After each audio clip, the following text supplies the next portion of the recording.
Good afternoon, good evening. Joya Goodrum with the Chamber.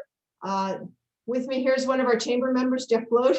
I want to welcome all of you to our town hall with Representative Ron Noble. Representative Noble, we appreciate you being here today, and of course, everything you do for us down at the legislature. It's a lot of work and many, many hours, and we know how dedicated you are to the work that you do for us, so thank you. I'm going to turn it over to you. Please, if you have a question, type it in the chat. This is being recorded, and I'm going to turn it over to you, Representative. Thank you. Well, thank you, Joya. I'm very happy and pleased to be here. Thank you, everyone, for taking time out of their day. I know everybody's busy, not just their capital. In fact, my guess is you live your days and probably don't think about the capital most days, so that's a good thing. But there are a lot of things happening. We've had over 4,000 bills dropped this session, and so it's been pretty busy. My role this session is I'm involved with 5 policy committees. I was co-chair of our conduct committees, both in the House and the joint committees, and then vice chair of judiciary, vice chair of the House subcommittee on policing, vice chair of the joint transportation committee, and then on healthcare and human services. And I say that really because all of those committees are now shut down. As we get to the end of the session, the policy committees are done, and now it is all ways and means, rules and revenue committees. And that is what's going on as far as committees. They're extremely busy. Unfortunately, and I've said this in past sessions, past years, and I'll say it again, we create rules in our society not for when things are going well. We create rules for when things are busy or out of hand and we need some framework. So you'll be happy to know that the legislature has rules, and then we generally suspend those rules as we get close to being done with the session so that we can move things faster as opposed to following the rules. So an example of that is during the normal part of the session, there's a minimum of 48 hours posting for a committee meeting or something to get on the agenda. Now that we're in the sine die is imminent is what they call it, meaning we're headed towards the end. Post with 1 hour notice, and then it can hit the committee with only 1 hour notice and be voted out of committee into the floor of the House simply with just an hour notice. So things are moving fast and furious. With all that said, it just takes a little bit of time, even though I don't have policy committees going now. It takes some time to just follow what's going on and track what's coming. So, Joya, you'd mentioned the bill 584, Senate Bill 584 at the beginning here. I don't have a lot of information about it. We know that as we're getting to the end of the session, there's a lot of talk and discussion about what bills should be moving, what bills should die. There's negotiations between the House majority and minority officers, the Speaker, and then the Senate majority and minority officers, and the President of the Senate, and then the governor's involved in those. And it wouldn't surprise you to know that sometimes what's said one day changes the next. So I'm not familiar with 582 simply because I don't think it was moving, and now it appears that it passed the subcommittee today and went to the full Ways and Means Committee. So it more than likely will show up on the Senate floor early next week. We are getting close to being done with the session. Constitutionally, we have to be done by the 28th of June. I'm hearing rumors that we may be done by the middle of next week. I know the Senate had talked about being done this week, but there really is it's not much. I don't believe it's likely we're going to see all the Ways and Means bills leave Ways and Means until Friday, which means that it's going to be Monday or Tuesday before they get to the floor of the Senate or the House. And so I'm expecting probably mid to late next week that we probably will be done. And most of it is budget bills waiting to go. Budget and then the controversial policy bills, which obviously are part of that strategy of getting to the end. So I know that you had some specific bills that the chamber was interested in. I have some bills that I'm very happy that have made it across them that have been come from our district. And so I'm going to just run through a couple of those. Most of you may know that I was as vice chair of judiciary and then the subcommittee on policing, and with my background heavily involved in all of the policing bills, some good, some not so good, depending on your lens. And there's a package of 20 bills, 20 pieces of legislation that deal with policing and criminal justice that we feel were worthwhile pursuing. Things like ensuring that agencies in Oregon become accredited. For you in McMinnville, that doesn't mean a whole lot because the McMinnville Police Department is accredited. And but there are some agencies that aren't. And the impact of that is that accreditation provides you an ongoing assessment, a real-time assessment of ensuring that you're following best practices, as opposed to printing a policy manual, putting it on the shelf to say you have it, and then someone asking about a policy 5 years later. So, for example, McMinnville goes through an assessment every 3 years to ensure that their policies are up to date. They don't tell them what to put in their policies. They tell them that you need to have policies to deal with certain things, and they give them some guidelines. And then they have to prove that they actually follow the policies. And that's part of the assessment process. McMinnville does that. The other agency I worked for prior, my career was Corvallis, and we were also accredited by a national body. So it's legislation. There are other things we do with police bills that I think are very worthwhile. From a bill that passed out of the Ways and Means Subcommittee today, it's going to the full Ways and Means to require trauma-informed investigations and training detectives and officers on how to deal with people who are in crisis. It takes it to a different level, a trauma-informed investigation for the officers. So it has to do with best practice. The other that we've dealt with is arbitration issues and actually taking a new look at the system on how the arbitration system works in the binding arbitration, both contract and discipline situation. And those bills are moving through Ways and Means right now. Other bills that I'm really thrilled with passing this session that we've authored have to do with some of them may seem small, but like extending the time to file estate taxes. When you're in the middle of probate and you're trying to figure things out and the state wants their money, but you haven't even figured out how much you owe, and providing some extra time to match up with what the federal government requires. We have a bill that we passed dealing with youth suicide and providing additional supports to youth in crisis and ensuring that they get family supports where appropriate or other supports to deal with crisis. We have it's called the Hope Card program, which deals with people who have gone through a restraining order process. This particular, the genesis of this particular one was somebody who had been sexually trafficked, and then had a restraining order against the person who had done this.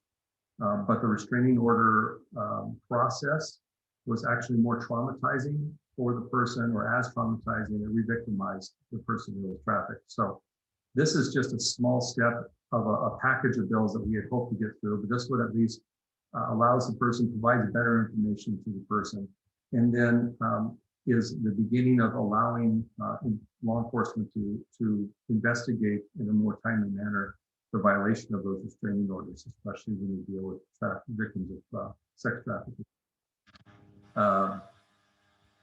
So those are just some of the bills. I've signed on to many bills to deal with a lot of child welfare, addiction recovery issues, also issues that deal with economic recovery. You may be aware that we have the end of the session. Everybody's vying to bring home money to their districts, and part of that process this year has been changed up a bit with the ARPA dollars, or the American Recovery Act dollars. if you recall, a month ago or so ago, actually a couple months ago, legislators were asked to put in their submittals for spending those dollars. Then not long after that, there was we were allowed to actually earmark 2 million of those dollars for our district. So I have a long list of requests that I put in, and then I was able to provide some earmarks for $2 million. And as far as, well, as late as this morning, I've been told that those are going to be approved. Of course, nothing is done until it's done.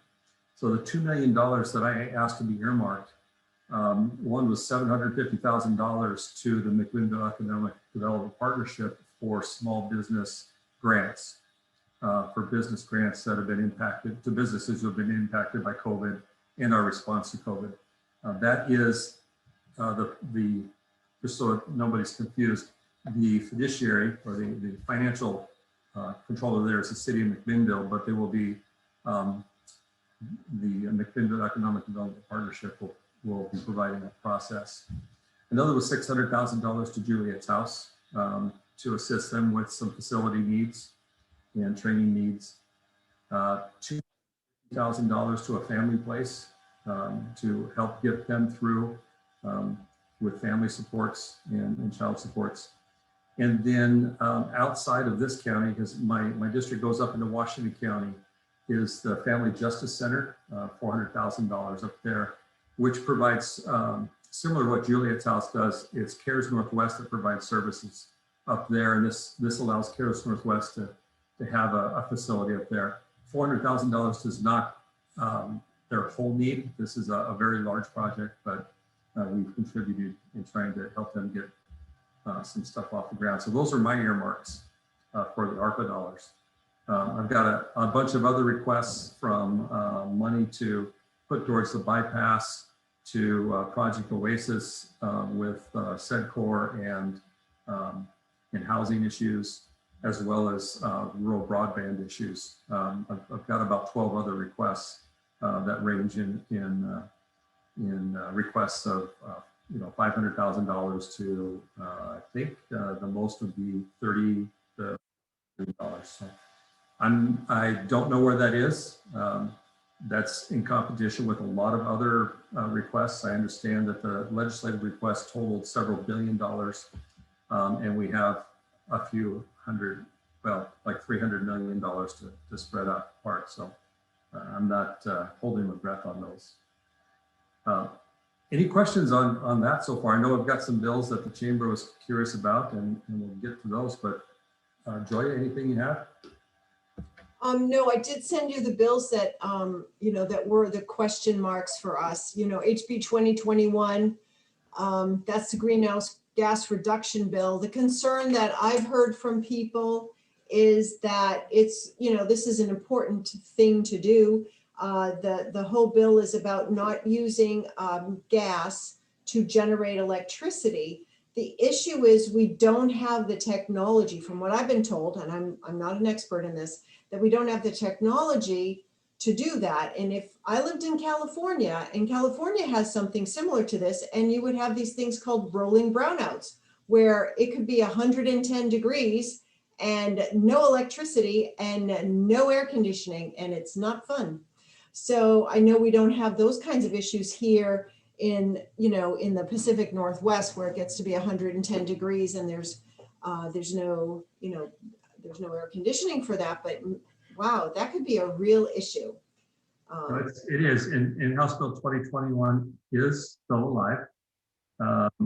There was assigned to the subcommittee on transportation and economic development. It's the Ways and Means subcommittee. And it was returned to the full committee yesterday. So it is in the full Ways and Means committee. It is considered a controversial bill.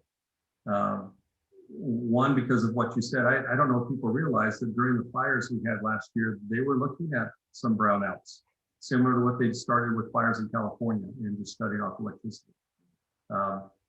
That's not just when it's hot, that can be when it's cold for us as well. I don't believe the infrastructure is there yet. I am all for clean energy. absolutely. I believe that we are to be good stewards of this amazing earth that we have, and especially in the Pacific Northwest. But I think we need to be real careful how we go about making changes. Even if changes need to be made, we need to be careful.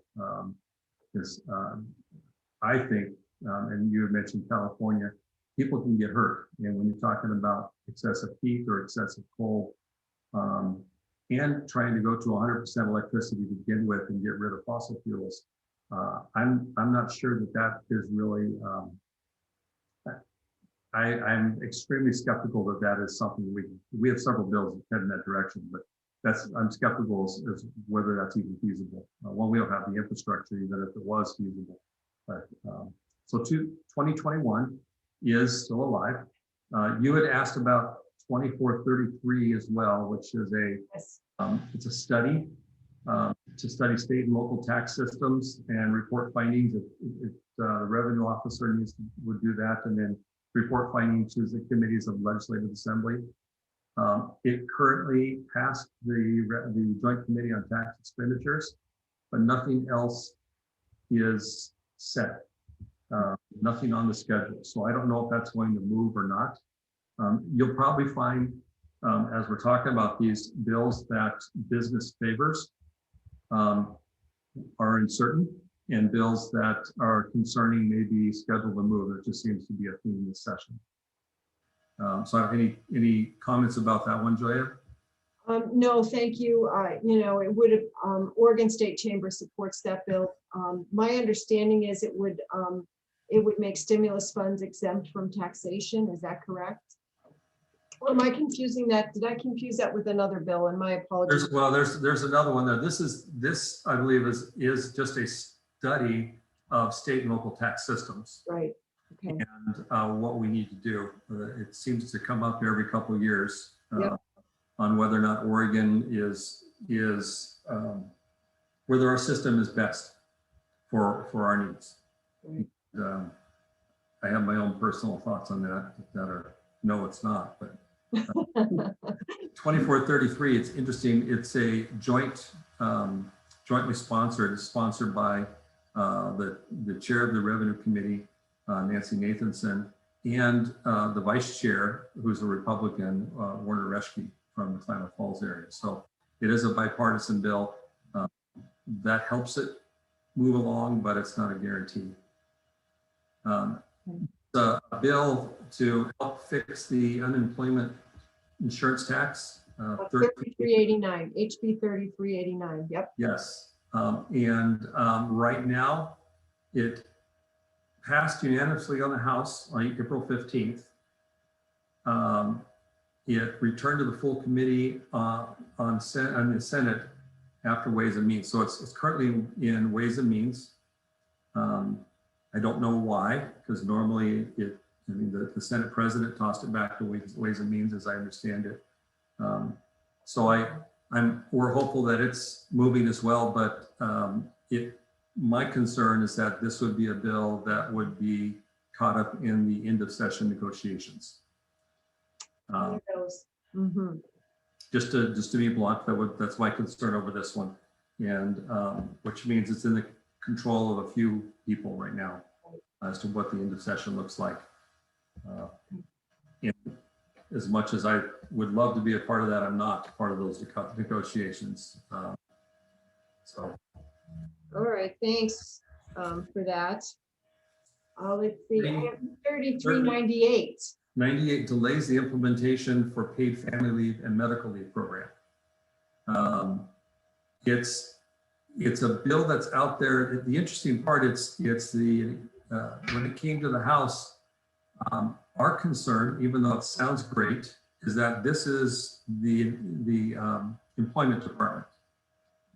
The same department that couldn't get their act together with unemployment now is saying they don't have a way to get this together. And several of us, when it came to a House vote, voted no, because we don't want to let them off the hook. Now, I know that the paid family medical leave program was controversial.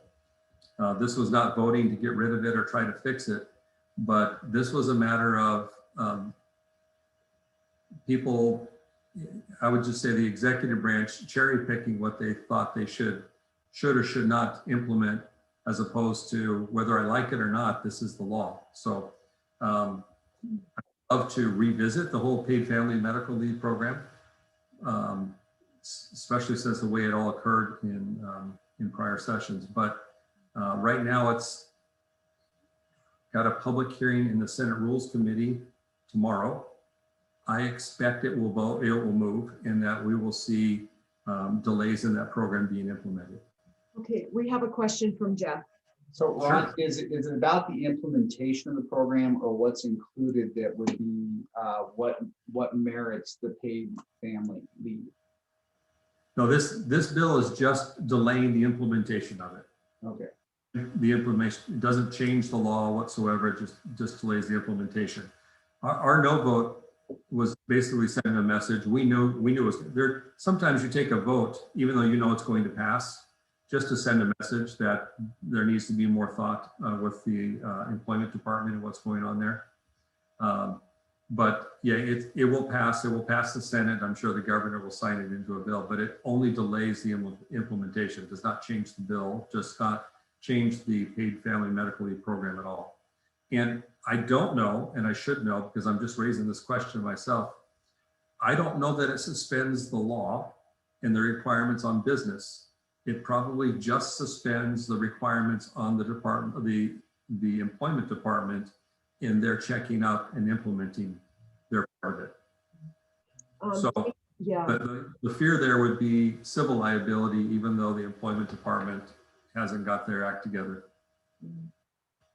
I believe I heard that it was postponing payment as well, because we were supposed to start paying in January of 22, but Okay. understanding was it was pushing that out to 23. Okay, well, that would be, But I apologize for that. That's one of the things of not being on the committee that got dealt deep into that one. But you know what? I'll look that up when tomorrow, and I'll get for sure. I'll get an understanding of what it delays. Thank you. Yeah, And absolutely. oh, go ahead. Sorry. No, as I say, you had a question about Senate Bill 139, Yeah. which is a pass-through entity tax increase. Right now, the status of that one is it went through Finance and Revenue on the 14th, and nothing else is scheduled as of today. Doesn't mean it's dead, but at least it was a little bit controversial. Right. Because it would eliminate, if I'm not mistaken. It would reduce or eliminate the small business tax cut. Right, which was, it's a 2% tax cut, right? That happened from back Yes. a few years ago. And this has been bouncing around the Capitol for a while. This initial tax cut was part of the, if you recall, and people paid attention, the grand bargain. Right. And they've tried to undo it little by little, and this is another attempt to reduce the tax cut for small businesses. I think we're going to see a vote on it. Senator Burdick hasn't given up. I'm sure that she is still pushing forward. Again, this is probably part of the, if it doesn't show up, it'll be part of the end of session negotiations, and it'll cost us to keep it from passing. And when I say that, the people involved in those negotiations obviously are the Speaker, the President of the Senate, and the Governor, and then include the majority and minority leaders of the House and the Senate. And then a few other individuals that are intimately involved in those committees. So if it's a revenue, then you may have a Werner Reschke who's involved in revenue, and a Nancy Nathanson. If it's Ways and Means, Greg Smith or somebody else may be involved in helping to negotiate. But it comes down to really the Speaker, the President of the Senate, and the Governor.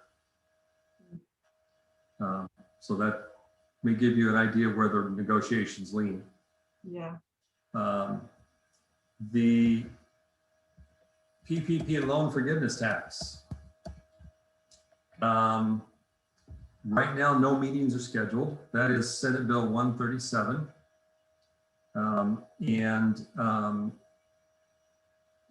It appears dead, but I hesitate to say that because until the gavel goes down and we're out of the building, nothing is actually dead. Um, so, and then I'm looking here, was there another one, Joya? Then there was the SB 584 that I'd asked you about earlier. Right. And then of course the whole budget. So I did have a question about the schools that asked for 9.6 billion in funding. And my understanding was they only received 9.3. Yes. So that's an interesting dynamic. The governor's budget showed 9.1. The Ways and Means wanted 9.3, even though we were arguing for 9.6, which is what the schools have been asking for. And this is my third term, and every term the schools have been asking to be fully funded, and we have yet to fully fund them. You may have heard that our revenue forecast is generous right now. That combined with the ARPA dollars, we're sitting extremely flush, yet we're still looking at raising fees and adding some taxes, increasing taxes. When I say we, I'm talking the legislature, I'm not talking me, just to be clear. The interesting part, there are a lot of different ideas of how to spend money, and there was a bill that looked like it was going to die. It's a campaign refinance bill, or campaign finance bill, but it came alive Monday, and the bill is to spend $300 million, which is the difference between 9.3 and 9.6 billion, and $300 million to allocate that to go towards public funding of political campaigns. That's not the only thing that has a $300 million price tag to it, but it's really hard for me to rationalize in this time right now when we just passed a bill off the House. It was a very partisan vote to reduce graduation requirements this year. It doesn't make sense that we're still not going to fully fund schools at a time when we have some students out there, not just the seniors, but throughout the whole system at every age level that we need to really invest in right now, because what they went through, whether it was private school or charter schools or public schools, it's been difficult, and just as difficult or maybe more difficult on students than it has on us. So there's that out there. It's controversial right now. The budget has 9.3 billion in for schools, even though we're still pushing to increase that. Wow, thank you for that. Can the state really fund campaigns for office? That sounds. Good question. Good question. I think and I haven't studied the bill, and part of the reason is because I mentioned those amendments come 1 hour before. So you have to keep a general understanding of the bill, and then when it's an hour before the bill is going to move, you delve into the details. Otherwise, all you do is spin your wheels, which is part of the design of having a 1 hour posting deadline. But I understand that the idea would be, if you only took, and I don't know what the dollar amount, smaller donations, that the state would match them 6 to 1, and up to a certain total funding limit. And then, but you had to you weren't allowed to then take any large donations. So if you took only small donations, they'd match it 6 to 1 up to a certain amount. But if you took any large donations, the state would take that, I assume would take that money back. It's an interesting thought. I'm not sure how it plays into, and I'm not an attorney, and I'm not overly involved in this, but I know that we have a decision regarding union dues and how the money's considered speech. I'm not sure how taxes can be used the same way if unions can't use it the same way, but I'm not the one who sits and makes those decisions as far as whether it's constitutional or not. Thank you. So with that question, with all the funds coming from the Fed, why does the state need more tax money? particularly. That's the question we are asking. Absolutely. Doesn't make any sense. Absolutely. Makes no sense at all. And it's interesting because there is even talk about we have to be careful what we invest in because the ARPA dollars will disappear and revenue might go down and then we won't be able to sustain that. So even though we're talking about investing this money, there's also concern on both sides of the aisle that are we going to even be able to sustain it 2 years from now? That's a good point. One of the reasons for the tax revenue, the revenue forecast that needs to be acknowledged, especially with this group, is that this is the year that the cap tax goes into full swing. So it's not just because we're doing well. We had an additional tax was approved 2 years ago that didn't come into effect till now. So that's the other reason for increased revenue forecast. And I think we'll still have a negative effect on some of our businesses. It's so the cap taxes, I mean, it's already impacting businesses. I was talking, not to mention accountants who are trying to figure out how to do this. And the whole concept of particularly that SB 137-2, how can you go back and restate your taxes for last year if you got the money in 2020? And because that's what that bill is talking about, is taxing the money that you received in 2020. The cat tax was 5%, right? Was it 5% or was it 0.5%? I thought it was less. Yeah. So businesses are hurting from that. They're telling me that it's not easy to deal with that, particularly businesses that have really low margins on some of the things that they sell. And particularly because of this pandemic, the items that they have low margins on tended to be things that people were actually buying. Sure. And so, if your margin is low on that, there's not much in there for you to pay that tax on. Right, and the problem is that it rolls up at each transaction. So then it's left with the retailer that has a low margin, but they've got to somehow, finance everybody else's tax. Right. Yeah. It's not good for them. Yeah, it's not good. So yeah, I don't want to paint a dark cloud. There's definitely some things that are concerning. There are bills I know that people are concerned about. There are some good things. One is, we have more money. I know we're making investments. We just passed a bill to fund CASAs that have been not funded. So I think it was $5 million to fund the court-appointed special advocates, foster kids, who are understanding the needs of people who are going through addiction and behavioral health issues. There's been a large investment there, but so there are some good things and there are some things that are concerning. Yeah, thank you. So the Senate was talking about closing on the 18th, but it sounds like maybe not till next week. Yeah, my concern about the 18th would be as well as one of my colleagues who's very intimate with the Ways and Means process. He knows that his subcommittee is not passing something out of committee till Friday, which means that full Ways and Means, if you pass it out of committee Friday morning, full Ways and Means could hit it Friday night, but we'd have to be here real late Friday night or Saturday or Sunday it's time-wise, it really is concerning if one chamber leaves before the other. Not all the bills have been passed. So if the Senate leaves before the House is done, that means any pending House bills are dead. Budget bills that haven't been passed by the Senate are dead.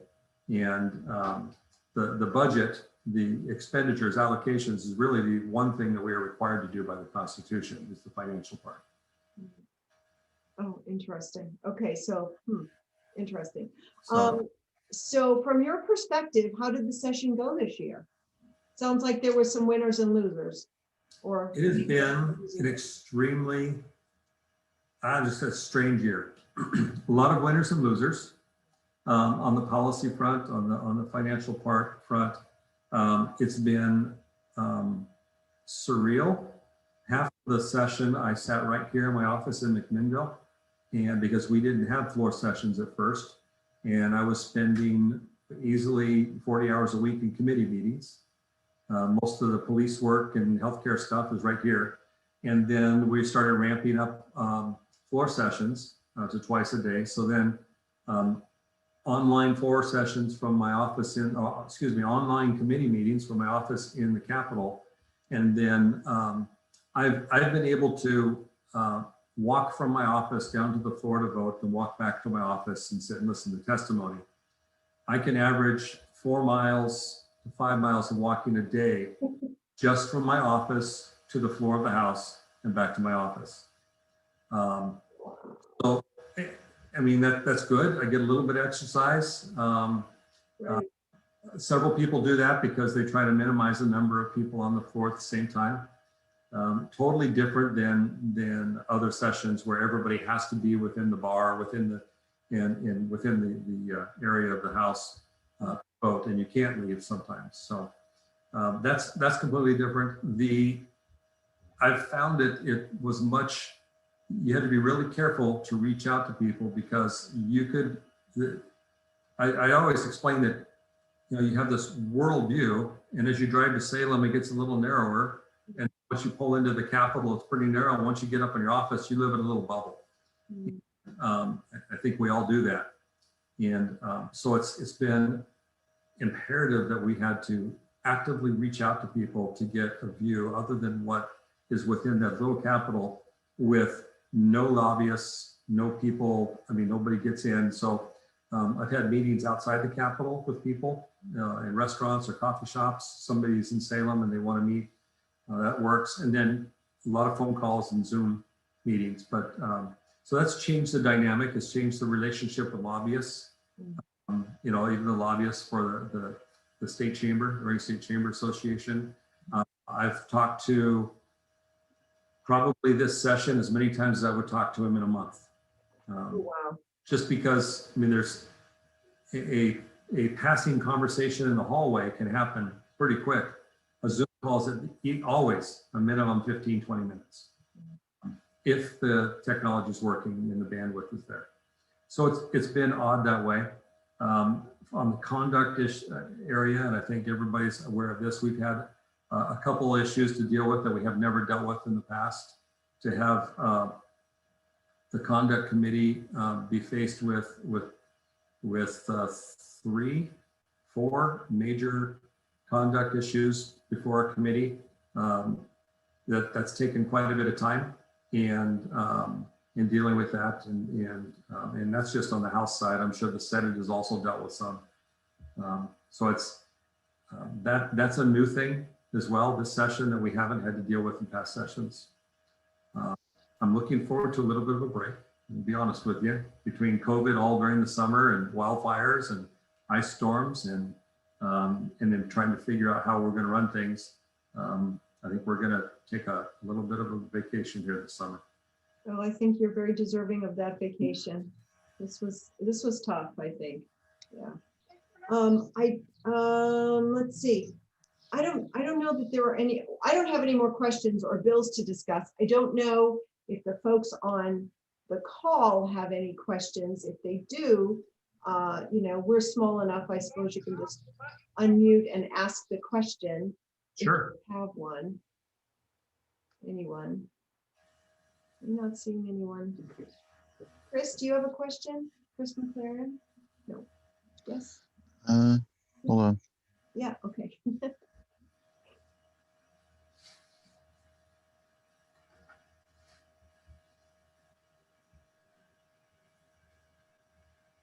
Oh, hey, Yeah. I am on. Okay, Yeah, sorry you're about on. that. There you are. There you are. Hey, yeah. So one of my questions is, what can the chamber do? Is there anything the chamber can do to assist you on any of these controversial bills that might still be out there? I guess public testimony has been difficult. A lot of it's been written, and sometimes you can get on Zoom and testify that way. But in your opinion, what do you think is the best way for chambers to help, I guess, influence legislation? Yeah, quite honestly, Chris, the thing that works for me, and I think I would speak for most of the caucus, is if there's something that's important, you can't think about should I, you just need to let us know. It's real easy. Like I said, and you've been in the Capitol, those hallway conversations or catching somebody coming out of committee or stopping by the office to see if somebody's in there, there's a lot of information that flows as far as what's important to different groups of people throughout the state. And we don't have that. So, and which puts a whole lot of pressure on lobbyists because everything is now technology. So if it's an email, if you've got my phone number, give me a call. But if it's important to you, you have to let us know, especially as we get into this quick stuff. So if you see it coming, this list, I'll go to websites and check different organizations to make sure that we're watching it, but things can change so quick. And all it takes is one amendment.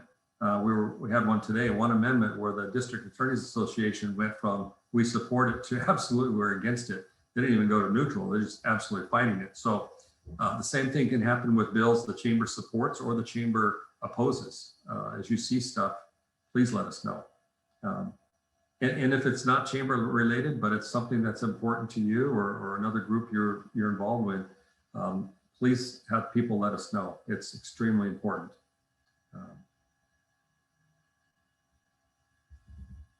Thank you, Chris, for that question. Are there any other questions? And just to let all of you know, Pam, who is the representative's chief of staff, and I talk often about things, and she's wonderful to work with. And of course, Oregon State Chamber is, the group that we talk to on a regular basis. Every other week, we have a phone call with them on legislative issues. And the chamber does have a legislative agenda that we write letters on if they are, apply basically to our agenda that we are following. So, yeah, thank you. Any last thoughts, Representative, that you'd like to share with us? Yeah, I was sitting there thinking, I mean, we're just maybe a week and a half at the most away from the end of session. And this may sound a little bit early, but it's time for me to start thinking about next February session. 2 years ago, we were limited to just 2 bills during the short session. So I say this a little bit, just letting you know that if you have an idea that you would like to see changed in law or created, now's the time for us to start working on it. Just being aware that I may only have 2 bills I could pass. But that allows us then to work towards the 2023 session as well. Most of the bills that are successful, especially stuff that I've worked on, I found success in not just developing them in a bubble and then dropping them on the assembly at the last minute and nobody knows about them. So I generally will be working on them for at least a few months and involving my colleagues on both sides of the aisle to get some buy-in, and then it'll go through the process. And that's been at least I found success that way. And that can happen with, any ideas that are out there that we need to work on. We have a question about the OSHA. Jeff has a question about the OSHA. Oregon OSHA. Try. Hey, thanks again for being here, Ron. It's nice to be able to communicate with you in this format. But a lot of OSHA rules were passed and implemented as both temporary, and some of them moved to permanent. Are they looking at moving? I mean, we hear that they're going to get pushed back, but really are they going to actually stick as a temporary, or are they going to try to stick some of these as more permanent rules? I wish I knew, Jeff. Okay. And I apologize. OSHA is within the executive branch. and which means that they are autonomous from the legislature. The governor does. I mean, we create the laws, we approve the funding, and we can create laws to enable or limit some agencies. But we had an incident where we wanted, and it was partisan. I don't even remember which committee it was. The Republicans on the committee wanted OSHA to come in and testify as to what they were doing. And no, the chair of the committee said, not going to happen. So, and I wish I knew, I don't even recall what the subject was, but we find that happening a couple times where we want to hear from the people or boots on the ground doing the work. Wasn't to attack OSHA, it was essentially tell us what you're doing and why, and what's your process. And we weren't even allowed to do that. So there is an advantage to being in control of the legislative process versus a minority. And you get to decide those things. When we are involved in those, we're actually probably negotiating and leveraging, trying to get people in. So similar things happen with trying to get my experience in trying to get our revenue officer, legislative revenue officer in to testify about some transportation funding stuff that deals with tolling in the metro area. And we were told no, we would just go with ODOT's revenue person. So, but it's the legislature, so we wanted the legislative revenue person. So it's that bill, by the way, is 3055. There's some good things in it, but it also essentially we will start tolling I-5 and I-205 between the junction there all the way up to the Washington border. And we're not quite ready for that, I don't think, but that'll happen in a few years according to this bill. Wow. Thank you, Representative Noble. Thank you, Jeff, for that question. Any other comments or questions or thoughts for the representative before we say goodbye and thank him? I know that you work probably lots of hours every week. You're there till late sometimes, right? We are. And, you know, everybody works hard, and especially, I mean, I'm in front of farmers and business owners. Everybody works hard. Yeah, we do. Right. I mean, I appreciate you saying that, but I don't think I have a whole lot of credibility there. I can tell you though, this year, the last two sessions, my last two terms, people would ask me, you're busy. And I said, well, not as busy as when I was police chief. I can tell you this year, I'm as busy as when I was police chief. So, but it's, you know, again, I'm talking to the people who are really putting in the work 24/7, 65 to make this society work. We appreciate all the hours you put in and everything that you do on our behalf. Thank you, and keep up the good fight. We really do appreciate you, and hopefully you will get that well-deserved rest very soon. If there's something we can do to help you, please don't hesitate to reach out. And thank you. Thanks for everything. Well, thank you. I appreciate the chamber doing this and a chance to connect. So I don't know if it'll be rest. It'll be a vacation. How's that? That's, well, whatever it turns out to be, it's deserving of you. Thank you for everything. Thank you everyone for being here today and for your questions and your participation. Representative Noble, good luck over the next few days and the end of session, and we'll see you again soon. I'm going to stop recording and we'll, thanks everybody. Take care.